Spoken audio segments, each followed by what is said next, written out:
Panglima ABRI, sekarang orang kedua di istana, kepala staf presiden itu orang kedua loh di istana itu, melakukan manuver yang sebetulnya nggak pantas dari awal kan.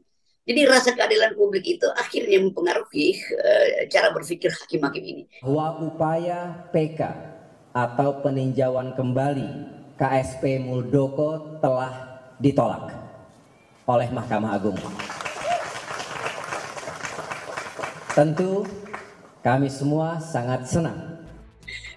Kita bayangkan apa ambisi berikutnya Pak Muldoko tuh dengan keputusan itu. Tapi yang lebih penting adalah mengingatkan kembali partai itu wilayah otonom. Kalau Anda mau mengkudeta, Anda jadi anggota partai dulu kan, supaya kudetanya dari dalam. Itu kan buruk betul seorang yang punya reputasi tinggi sebagai Panglima ABRI, sekarang orang kedua di istana, kepala staf presiden itu orang kedua loh di istana itu, melakukan manuver yang sebetulnya nggak pantas dari awal kan. Jadi rasa keadilan publik itu akhirnya mempengaruhi cara berpikir hakim-hakim ini. Yang kemarin kita duga-duga bahwa nanti hakim juga akan disogok, terutama kasus hakim yang lagi dibidik karena korupsi segala macam oleh KPK. Tetapi proses politik itu mengarahkan kita menemukan kembali titik terang bahwa upaya istana, seringkali itu disebut upaya istana itu akhirnya dibatalkan oleh tekanan publik, oleh potensi people power. Bayangkan misalnya ada buruh 10 Agustus terus dinyatakan bahwa oke, Pak Muldoko menang, itu buruh itu bisa ditunggangi lagi oleh partai politik segala macam untuk menimbulkan kehebohan baru. Kan itu intinya tuh, Demokrat saya kira nggak gembira-gembira amat, dia biasa aja tuh. Karena buat AHY ini adalah ujian bagi dia, mampu nggak dia mengendalikan partai itu di tengah-tengah badai serbuan dari istana. Kan itu intinya kan.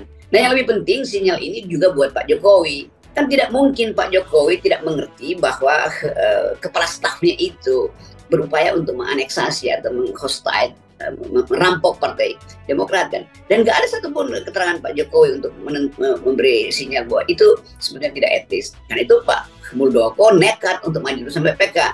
Lain kalau Pak Jokowi misalnya udah bilang itu kepala staf, udahlah stop aja tuh. Tapi kan akhirnya Pak Muldoko juga jadi alat dari ambisi Pak Jokowi. Kira-kira begitu, ini logika hipotetik saya kan. Kenapa? Karena Muldoko itu kepala staf itu di bawah presiden. Dia melakukan manuver politik berbulan-bulan, bertahun-tahun, udah beberapa nih skornya udah 19-0, tapi masih berupaya lagi untuk mencari jalan hukum kan. Dan diupayakan supaya jalan hukum itu terbuka tuh, untuk kepentingan Muldoko. Tapi itu juga orang bertanya, buat apa Muldoko mengambil alih Demokrat? Masih ada upaya untuk menghalangi Demokrat masuk dalam kompetisi pemilu berikut. Kan itu hanya itu dasarnya tuh. Ya. Jadi kita mulai lagi dari prinsip bahwa kalau Pak Muldoko itu nggak pernah punya kartu anggota, ngapain dia mau ambil alih sesuatu? Itu namanya rampok namanya kan. Kalau dia punya kartu anggota, dia punya hak konstitusional di dalam partai untuk deal atau bikin gugatan ke mahkamah partai. Jadi hal yang simpel pun Pak Muldoko nggak paham. Nah karena ketidakpahaman itu, Pak Muldoko selalu datang dengan politik yang sifatnya fisik gitu. Gue pasang badan, saya akan ada di paling depan. Kan nggak bagus begitu. Jadi ada waktu Pak Muldoko untuk mengendapkan kembali gengsi atau ambisi Anda tuh. Supaya orang lihat Muldoko itu pernah memimpin TNI, pernah ada di kabinet, pernah ada di think tank negeri ini yang disebut Lemhanas. Kan itu pentingnya tuh.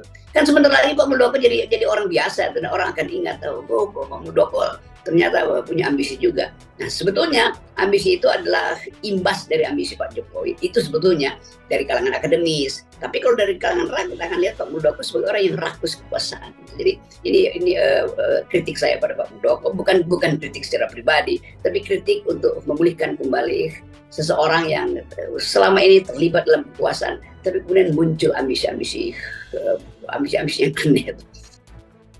Ya saya coba kita bayangkan misalnya di istana hari ini nih, dengan keputusan itu yang pasti udah bocor mungkin 2-3 hari sebelumnya tuh. Ya. Staf kepresidenan akhirnya terganggu emosinya kan. Jadi kerjanya juga terganggu karena psikologinya nggak dapat, vibes-nya kalau kata anak muda, vibes-nya nggak ketemu tuh. Maka mulai terjadi kasakusuk tuh di situ, ini kenapa begini ini. Jadi Pak Muldoko masuk kantor dengan wajah yang murung akhirnya, dan itu mempengaruhi kemurungan deputi-deputinya. Kemurungan deputi mempengaruhi kemurungan stafnya, semua orang di KSP itu kan akhirnya seperti nggak mau saling menegur karena tahu lagi berduka kan. Di kedukaan itu juga menyebabkan emosi atau energi bangsa ini untuk mengaktifkan pelayanan publik itu terganggu. Kan KSP tugasnya melayani publik. Bahwa ini adalah peristiwa di mana Jokowi kalah di dalam upaya untuk menyodorkan proksinya itu Pak Muldoko. Kan nggak mungkin kita menganggap Pak Muldoko punya ambisi sendiri. Dari mana ambisinya? Ambisinya itu muncul karena dia punya jabatan sebagai KSP dan dia mampu mengerahkan aparat negara atau aparat yang ada di bawah portofolio dia untuk mengaduk-aduk Demokrat. Bayangkan kalau Pak Muldoko itu orang biasa tuh, ya pasti dia nggak punya nyali atau nggak punya ambisi kan. Jadi ambisi Pak Muldoko itu melekat di dalam jabatan dia sebagai KSP. Siapa bosnya? Ya Jokowi. Kan mudah sekali kan. Jadi Pak Mahfud juga itu jangan terangkan sesuatu yang udah jadi pengetahuan umum itu. Itu artinya sama dengan menggarami laut tuh. Orang udah tahu bahwa ada garam yang cair dari Pak Jokowi, asinnya tiba pada Pak Muldoko, lalu Pak Muldoko olah itu sebagai menu untuk mengambil alih Demokrat. Nah ini kita mau fair dalam argumentasi. Jadi saya kritik juga Pak Mahfud bahwa uraian dia itu post factum dan post factum itu selalu sifatnya apologetis. Ya akhirnya kecemasan sekarang tidak berAnis kan. Kan Demokrat udah oke, itu udah partai yang utuh, nggak mungkin lagi diakali oleh istana. Maka Anies mestinya lebih utuh lagi untuk memilih seseorang yang dari awal merupakan partner yang paling masuk akal untuk mendampingi Anies, yaitu AHY. Kan itu dasarnya kan. Tapi sekarang kalkulasinya apa? Oh masih ada soal Nasdem. Jangan-jangan Nasdem juga lagi diincar untuk diambil alih dengan modus seperti Muldoko. Tuh seseorang mungkin akan dibawa ke situ. Itu yang menerangkan kenapa sampai sekarang Pak Surya Paloh itu nggak ada semacam sebut aja kan Surya Paloh itu saya sebut manusia yang suka nekat. Sekarang kenekatannya hilang untuk menyatakan oke, silakan Anies tentukan sendiri. Kan tukar tambahnya masih banyak di situ akhirnya kan. Dan sayup-sayup kita dengar bahwa oke, ada kecemasan Surya Paloh kalau AHY atau sangat mungkin juga dari awal kita udah hitung bahwa profil Pak SBY itu akan sangat kuat kalau Anies jadi presiden, AHY jadi wakil presiden. Kan itu sejarah udah begitu, faktanya udah begitu. Jadi nggak perlu halangi lagi itu hanya dengan alasan bahwa nanti Pak SBY yang profilnya lebih kuat. Enggak, rakyat tahu bahwa Pak SBY memang nggak mungkin melepaskan AHY itu bondar mandir sendirian kan. Tentu backup moral atau backup strategi ada pada SBY melalui Partai Demokrat. Jadi mesti dianggap bahwa SBY, AHY adalah ketua partai dan dia sudah menunjukkan kemampuan dia untuk mengelola dan bahkan menahan badai dari Muldoko kan. Jadi Anies mesti paham itu. Demikian juga Surya Paloh tuh. Lain kalau Surya Paloh menganggap ya ada yang lebih bagus, saya ucapin aja supaya jangan bermain kucing-kucingan lagi kan. Kalau Pak Surya Paloh menganggap AHY kurang tepat dipilih Anies, maka katakan pada Anies gitu. Jangan Anies disuruh menduga-duga tuh ini setuju apa enggak AHY itu. Jadi poin-poin kita itu kita mau latih rakyat ini untuk jujur di dalam proposal politik. Kejujuran itu yang akan dihargai oleh rakyat pemilih nanti.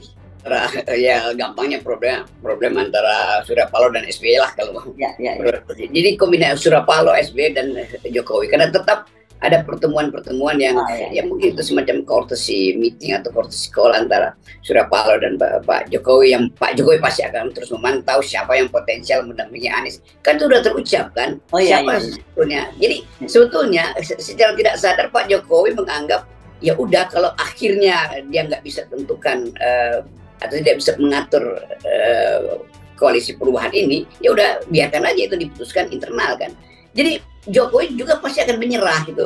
Karena Pak Jokowi juga ngerti dia nggak mungkin terus-menerus ada di dalam wilayah abu-abu dan itu yang memungkinkan kita menilai pasti Pak Surya Paloh juga menunggu sinyal dari Pak Jokowi. Boleh nggak wilayah abu-abu atau harus dibersihkan wilayah itu tuh. Tetapi orang tidak peduli itu, orang mau tagih apa yang dijanjikan oleh Pak Surya Paloh bahwa semuanya saya serahkan pada Anies Baswedan. Udah saya selesai. Yang kedua, setelah Anies Baswedan pulang ibadah haji akan diumumkan. Nah sekarang udah mau ibadah haji berikut nih kan kegiatan-kegiatan kerohanian, umroh segala macam juga mulai berlangsung dan orang masih menunggu kapan ibadah haji kapan atau umroh kapan yang harusnya jadi momentum itu. Momentumnya hilang. Nah itu juga pertanda bahwa Nasdem itu lama-lama kehilangan reputasi dia tuh. Dan kalau disurvei mungkin berkurang juga pendukung Nasdem karena menganggap Pak Surya Paloh itu kok tidak decisive. Demikian update news kali ini. Jangan lupa tekan tombol like, subscribe, and comment channel kami.